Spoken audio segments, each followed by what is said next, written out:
The next morning didn't feel like a continuation of the night. It felt like a correction waiting to happen. The house was still the same suburban American home with its quiet driveway, neutral-colored walls, and familiar hum of appliances. But now every object inside it seemed to carry a different meaning, as if ownership itself had started speaking through paperwork instead of people. On the kitchen counter, the gray lease folder remained exactly where it had been left, slightly shifted, with a corner of a printed rent allocation sheet exposed, showing mortgage responsibility breakdown, utility division, and a monthly payment schedule tied to a single primary account. Next to it were stacked envelopes, insurance documents, a grocery subscription receipt, and a car note reminder, each one quietly reinforcing the same financial structure that had been ignored by everyone except the person managing it. The young white American woman moved through the house in silence, not because she was confused, but because she was calculating something most people never think about until it becomes necessary. Who actually keeps a home stable when money flows through it every month? She wasn't emotionally reacting to what happened the night before anymore. She was reviewing systems. The rent payment confirmations on her phone showed consistency. The insurance premium withdrawals were tied to her account. Even the internet and utility bills had her name listed as the primary responsible payer, with others attached only as secondary users. To anyone casually looking, she might have seemed quiet, even unimportant. But to anyone reading the numbers, she was the structure holding the entire living arrangement together. The best friend's presence in the house now felt different. Not dramatic, not loud, just misaligned with the documentation. Because while she moved through the space as if it belonged to shared comfort and friendship, nothing in the financial records supported shared authority. There was no lease ownership under her name, no recurring payment responsibility, no legal entitlement to the space beyond temporary permission that had already been recorded and exceeded.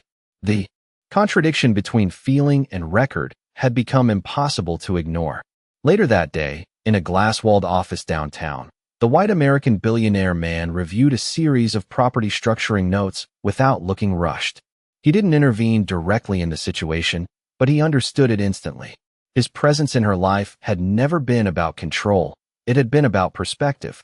He had once explained, in a calm tone over a simple conversation, that most financial conflict in everyday life doesn't come from lack of money, but from confusion between access and ownership. People assume being inside a space means having rights to it. In reality, rights come from documentation, not familiarity. He glanced briefly at a file labeled with property advisory notes and access control structuring, then closed it without comment. For him, the situation was already predictable. When systems are unclear to people, they behave emotionally.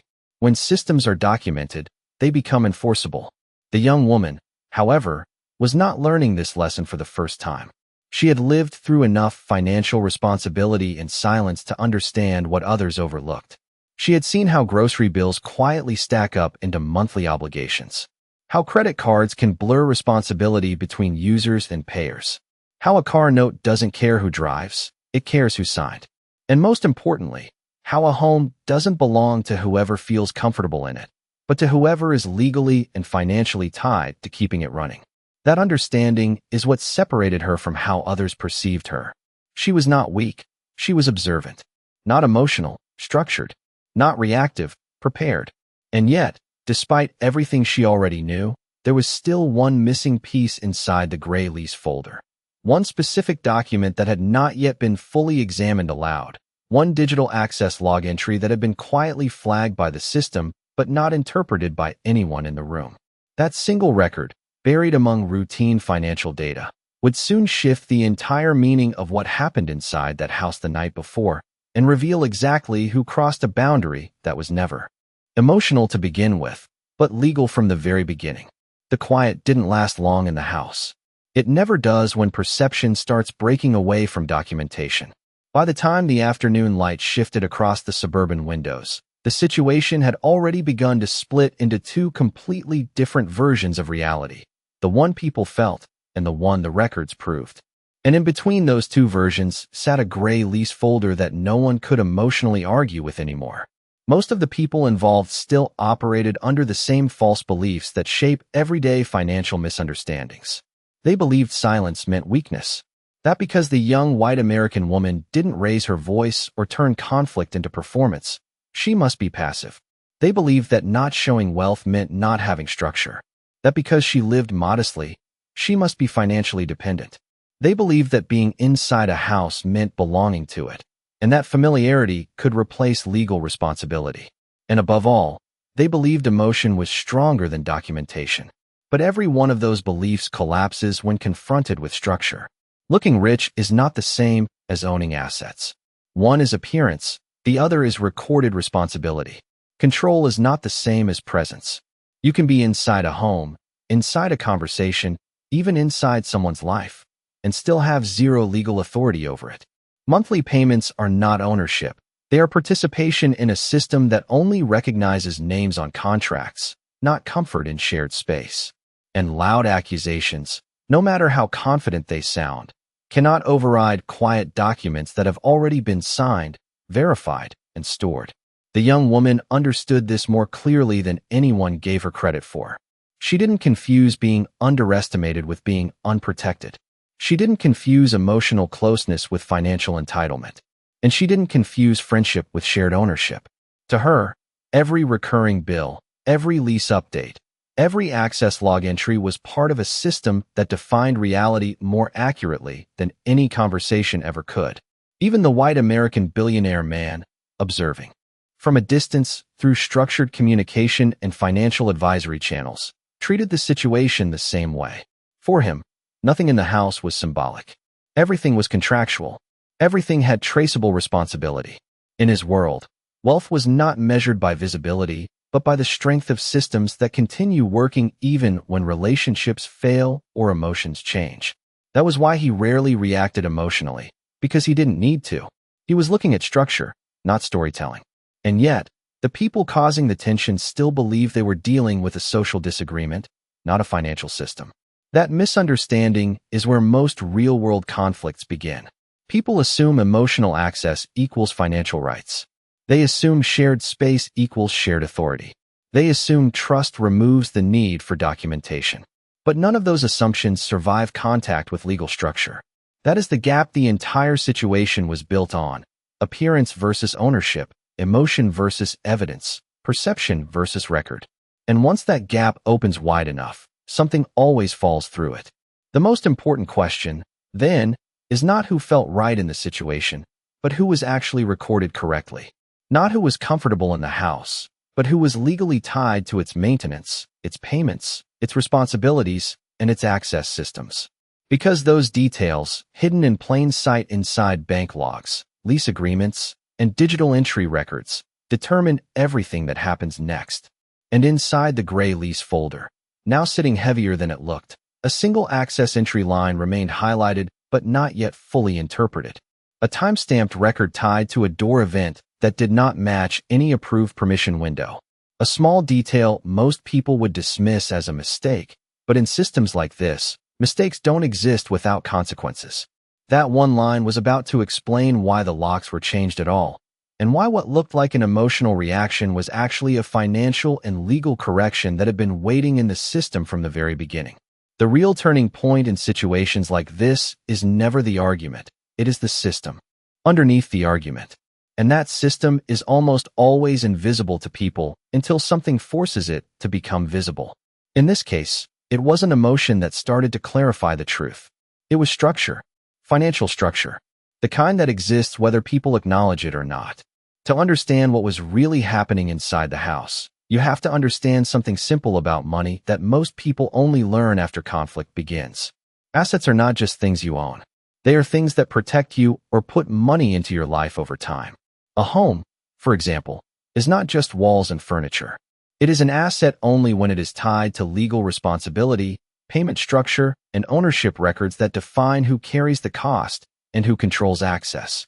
On the other side are liabilities, things that quietly pull money out of your life without strengthening your position. Shared costs without clear agreements can become liabilities. Emotional arrangements without documentation can become liabilities. Even living spaces, when misunderstood, can shift from stability into financial drain simply because no one clarified who is responsible for what. And then there is cash flow, the invisible worker in every financial system. Cash flow is what actually keeps life functioning. It is the recurring movement of money that pays rent, utilities, insurance, groceries, and credit obligations. It does not care about friendship, comfort, or familiarity. It only follows structure. If the structure is unclear, cash flow becomes unstable. If the structure is documented, cash flow becomes predictable. That is why paperwork matters more than people realize. Documents are not just administrative details. They are protective barriers around financial reality.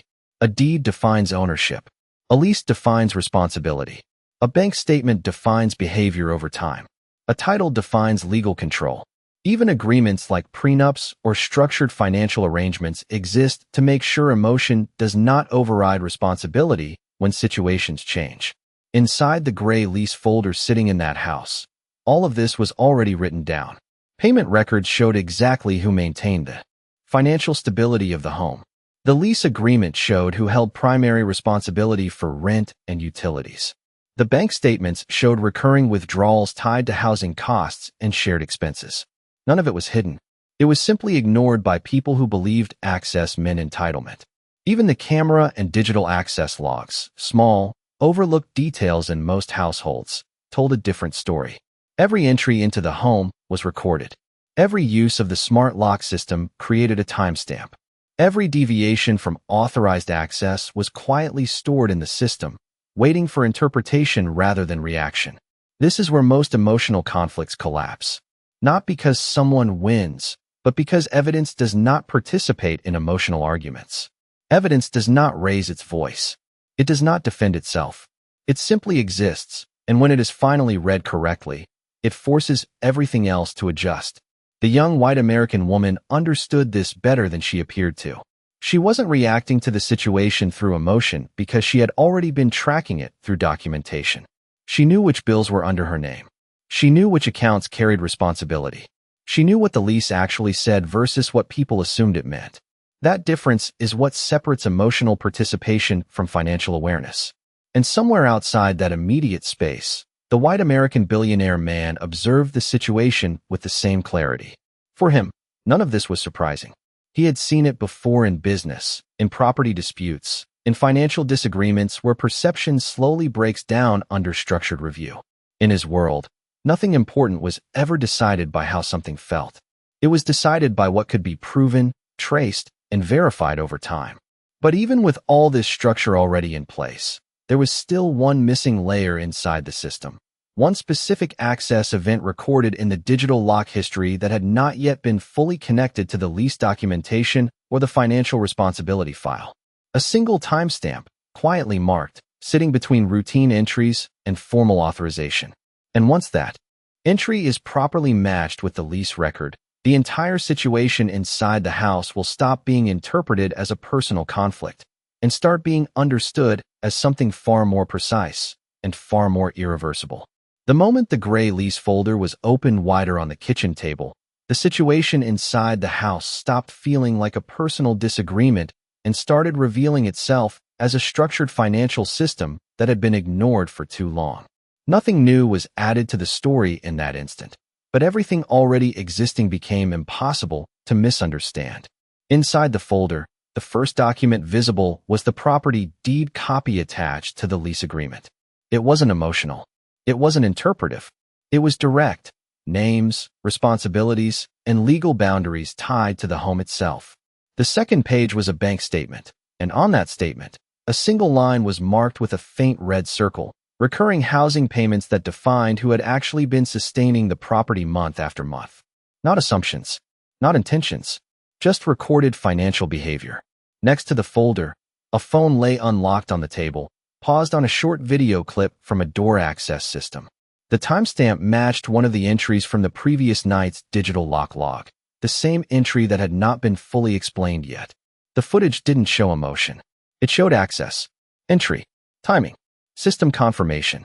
Nothing more, nothing less. Across the room, on a separate surface, a custody-style administrative file, repurposed here as a structured household responsibility record, contained organized documentation of shared financial obligations, utility breakdowns, household expense tracking, and responsibility assignments that mapped clearly who maintained stability and who simply participated in it. Inside a sealed envelope nearby was a signed agreement outlining living arrangement terms and financial responsibility boundaries, the kind of document most people never read carefully until conflict forces it back into relevance. And resting beside it was a company-style access badge issued through a property management system, an administrative marker that indicated who had formal authorization to interact with certain financial and residential controls. Even the physical keys on the table had changed meaning now.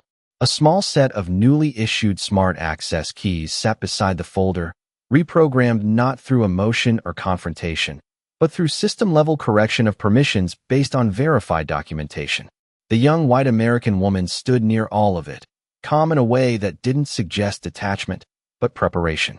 She wasn't surprised by what was being revealed because she had never treated the situation as emotional chaos. To her, every interaction inside the home had always been part of a larger structure: payments, access, responsibility, and recorded behavior. Her silence wasn't confusion. It was confirmation that the system was finally being read correctly. The white American billionaire man observed quietly from a distance, his presence steady but unobtrusive. He had already recognized what others in the room were only beginning to understand. She was not reacting to the system. She had been operating within it long before anyone else noticed it existed. The documents, the records, the structured logs, all of it aligned with a level of financial awareness that does not depend on appearance or emotional expression. Meanwhile, the opposing side still interpreted the situation differently. To them, calmness looked like passivity. Documentation looked like formality. Silence looked like uncertainty. They continued to believe that confidence must be loud to be real, and that authority must be visible to exist. But none of those beliefs held weight against what was physically sitting on the table. Because in financial reality, the person who controls structure does not need to raise their voice. They do not need to argue for recognition. They simply maintain alignment between records, responsibilities, and access. Everything else adjusts around that. And that is the lesson quietly embedded in this moment. People who truly understand money do not win through emotion. They win through systems that remain stable even when relationships become unstable. But as the room continued to absorb what was visible, in the folder, a new layer of pressure began forming outside the immediate scene. Pressure not from documents, but from people. Family opinions, social expectations, and legal interpretations were all beginning to converge around the situation. And somewhere in that growing external pressure, another unresolved access discrepancy in the system log was about to be questioned in a way that would push this entire conflict into its next irreversible stage. The pressure in the house didn't increase through violence or chaos. It increased through people. That is what makes financial conflict in real life so difficult to recognize at first. It rarely looks like confrontation. It looks like opinions. It looks like concern. It looks like helpful advice from people who think they understand the situation better than the documents on the table.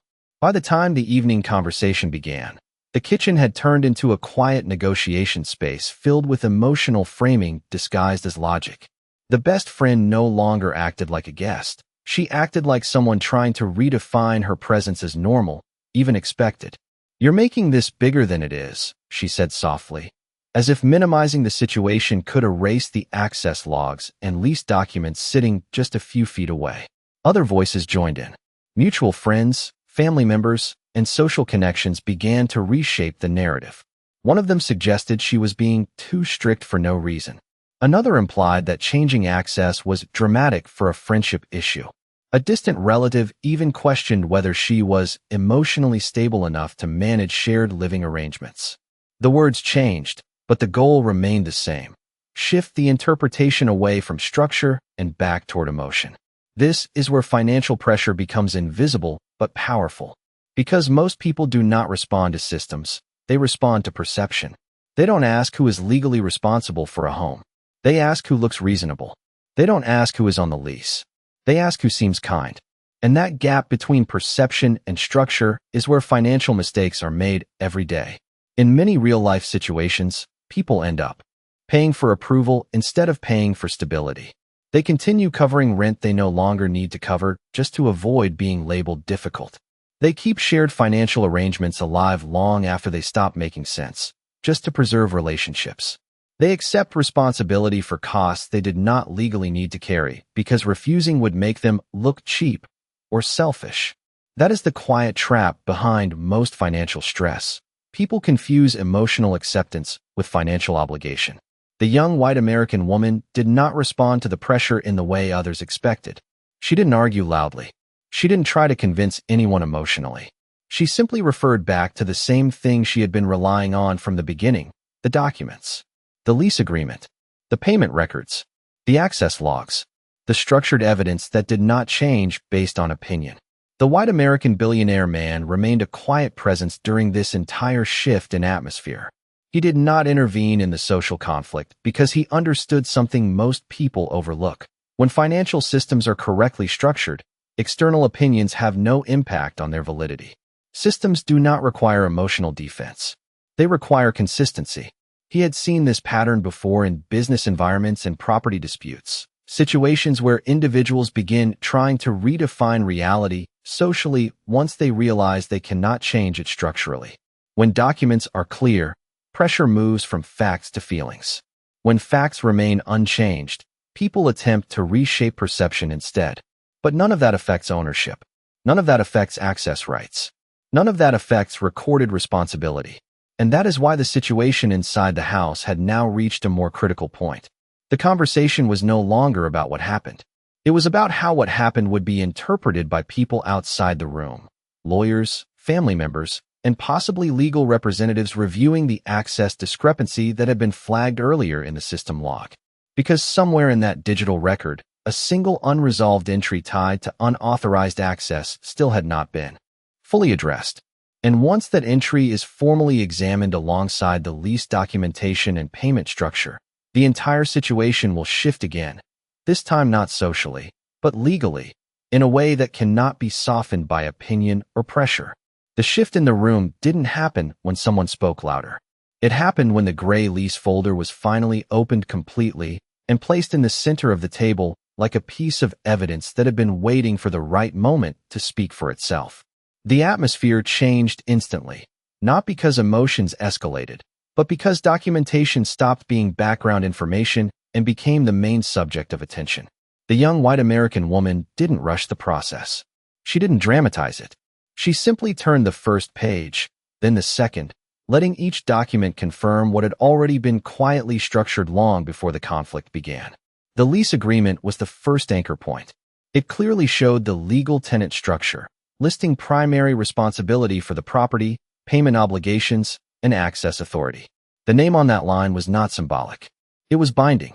It defined who had the right to control entry, manage occupancy, and enforce changes like lock updates. Then came the payment records. A printed bank summary showed months of consistent rent withdrawals, utility payments, insurance coverage contributions, and recurring household expenses tied directly to one account. The room went quieter as each line was reviewed, not because the numbers were surprising, but because they were undeniable. Money had been moving in a consistent direction, and that direction matched only one person's financial responsibility. The next document was the property-related authorization file, confirming that access control, both physical and digital, was tied to lease compliance, not friendship, not emotional agreement, and not informal permission. It was written in standard legal language, the kind that doesn't care how people feel about each other after signing. Finally, she placed the phone on the table and opened the access log. The smart lock system history appeared clearly on the screen. Every entry was timestamped. Every entry was recorded. And there it was, the unresolved event from the previous night. A single unauthorized access instance at 2:13 a.m., recorded without an approved entry window or matching permission record. It wasn't an interpretation. It was a system confirmation. No one interrupted. No one argued. The usual emotional framing didn't work here because nothing in the folder required belief. Everything required recognition. The best friend, who had spent most of the earlier conversation relying on social assumptions and emotional framing, suddenly found those arguments collapsing under the weight of documentation. Being comfortable in the house didn't appear anywhere in the lease. Being trusted didn't override access logs. Being close didn't create legal authority. The white American billionaire man finally spoke, his voice calm and controlled, not directed at anyone emotionally, but aimed at the structure itself. "Money doesn't decide ownership," he said quietly. "Records do. And once records are aligned, opinion becomes irrelevant." That single sentence landed harder than any argument in the room because it didn't challenge anyone personally. It simply described the system as it actually existed. At that moment, the entire conflict stopped being about who felt wronged and started being about what the documents confirmed. Who signed? Who paid? Who maintained responsibility? Who had access? And who exceeded it? The silence that followed wasn't discomfort. It was recognition. Because when evidence becomes clear enough, emotion stops being persuasive. It stops being relevant. It stops being able to rewrite what is already recorded in financial and legal structure. And now, with the lease agreement, bank statements, and access logs all aligned in one place, the situation was no longer interpretive, it was procedural, which meant the next step would no longer be social or emotional. It would be formal, administrative, and potentially legal, depending on how the confirmed access violation would be processed through the property system and what consequences that documentation would trigger next. The next stage didn't unfold like a dramatic confrontation, it unfolded like a system being corrected. Once the lease agreement, payment records, and access logs were formally reviewed, the situation moved out of the realm of personal interpretation and into administrative verification. The gray folder that had been sitting on the kitchen table was no longer just evidence between individuals. It had become part of a structured review process involving legal and financial professionals who treated every page as enforceable documentation rather than emotional context. A property attorney was the first to confirm what the documents already indicated. The lease agreement clearly defined the primary tenant, payment responsibility, and access authority. The name on the agreement matched the bank records and utility payments without contradiction. From a legal standpoint, there was no ambiguity about who held control over occupancy rights and access permissions. The attorney did not comment on feelings or relationships, only on structure, signatures, and enforceable terms. Shortly after, the smart lock system records were synchronized with the legal file. The unauthorized entry timestamp at 2:13 a.m. was flagged as an access violation under the existing lease conditions. The system was not interpreted emotionally. It was processed as a breach of defined access rules. As a result, the access permissions were formally updated. New lock credentials were issued, and previous access tokens that were not aligned with the lease authority were deactivated through the property management system. The physical act of changing the locks was not symbolic. It was procedural enforcement of documented ownership rights. In parallel, the bank confirmed the consistency of financial responsibility. Monthly statements verified that rent, utilities, insurance contributions, and household costs had been withdrawn from the same account over an extended period. There were no gaps, no shared ambiguity, and no contradictory payment sources. Financial responsibility was clear, traceable, and consistent with the lease structure already on file. The matter did not escalate into conflict because the system itself did not require escalation. It simply required alignment. Once the legal, financial, and access records were cross-checked, the property management protocol executed standard corrections. Control of access was reassigned according to documented authority. Any individual not listed under active authorization lost system-level access automatically, without emotional interpretation or discretionary override. The young white American woman did not celebrate the outcome. She simply observed the process as it unfolded, as if confirming something she had already understood long before others did. Her preparation was not emotional, it was procedural. She had maintained records, tracked payments, and preserved documentation because she understood a principle that most people only recognize after conflict. Ownership is not proven in conversation. It is proven in records that survive review. The white American billionaire man remained a quiet presence throughout the resolution process. His role was not to intervene, but to confirm clarity when needed. In his experience, financial systems resolve themselves when documentation is complete. Lawyers, banks, and property systems do not respond to persuasion. They respond to alignment between contracts, payments, and access rights. As the process concluded, A practical checklist of financial clarity became evident through the documents themselves. First, always know exactly whose name is on the title or lease, because that determines legal authority. Second, always track payment flow, because money movement defines responsibility over time. Third, always secure documentation, because records override memory. Fourth, protect access credentials, because entry is not entitlement. Fifth, never substitute emotional pressure for financial proof, because systems do not recognize feelings as validation. None of these principles were presented as advice in the moment. They were simply demonstrated through outcome. The situation corrected itself not through confrontation, but through verification. And yet, even as the system stabilized and access was formally restructured, one final layer of interpretation remained unresolved. Not in the paperwork, but in perception. Because while the legal and financial outcome was now clear, the deeper questions still lingered beneath it all. What does it actually mean to have control over something in a world where ownership is recorded, enforced, and quietly defended by systems most people never see until they lose access to them completely? And that final understanding was only beginning to take shape. By the time everything settled, the house didn't feel like it had changed physically, but it felt structurally different, as if every object inside it now understood it was governed by documentation instead of assumption. The locks had already been updated, the access permissions corrected, and the financial records fully aligned with the lease structure. Nothing about the space was emotional anymore. It was administrative, traceable, and clear. And in that clarity, something important became visible. People do not lose control of situations because they are weak. They lose control because they misunderstand what control actually is. Control is not volume. It is not reaction. It is not who speaks first or who feels more hurt. Control is ownership recorded in systems that do not respond to emotion. It is the name on a lease. It is the signature on a financial responsibility document. It is the bank record that shows consistent payment over time. It is the access log that determines who enters, when, and under what authority. That is why the young white American woman never needed to fight loudly to protect her position. Her strength was not in confrontation, but in structure. She understood something simple but often overlooked. If your life depends on systems, then your protection must exist inside those systems. She did not confuse friendship with ownership or comfort with legal authority. She did not assume access meant entitlement. She built her position quietly through documentation, consistency, and financial awareness that did not rely on emotion to validate itself. The white American billionaire man represented a different layer of the same principle. He had spent years understanding how wealth behaves when it is not performative.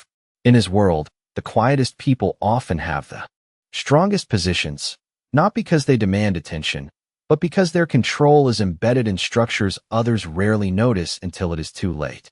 He did not measure stability by appearances. He measured it by how long systems remain functional without emotional interference. Together, they reflected the same financial truth from different directions. Real power does not need to announce itself. It does not need to defend itself loudly. It exists in the background through ownership, cash flow alignment, legal clarity, and disciplined separation between emotion and structure. The best friend in this situation, like many people caught in similar real-world financial misunderstandings, never intended to challenge ownership. The conflict began because emotional assumptions were placed above documented reality. Access was interpreted as belonging. Familiarity was mistaken for authority, and comfort was confused with control. But none of those interpretations hold weight when systems are properly enforced. That is the final lesson embedded in everything that happened. Money does not follow feelings. It follows structure. Assets do not respond to relationships. They respond to records. And systems do not recognize intention. They recognize documentation. Once this becomes clear, the entire way a person moves through financial life changes. You stop assuming. You start verifying. You stop relying on trust alone. You support trust with structure. You stop defending your position emotionally. You secure it procedurally. And most importantly, you stop mistaking silence for weakness, because silence is often where preparation happens. In the end, what remains is not conflict, but clarity. The house is still the same house. The people are still the same people. but the understanding of who controls what has permanently shifted into something that cannot be undone by conversation or perception. It is locked into systems that exist outside emotion. And that is the final identity lesson. People who understand money do not build lives around proving they have power. They build lives where power is already embedded in ownership, cash flow, documentation, discipline, and quiet certainty that does not need validation from anyone else. The strongest positions in life are not the loudest. They are the ones protected by truth, secured by assets, and reinforced by evidence that speaks for itself, without ever needing to raise its voice.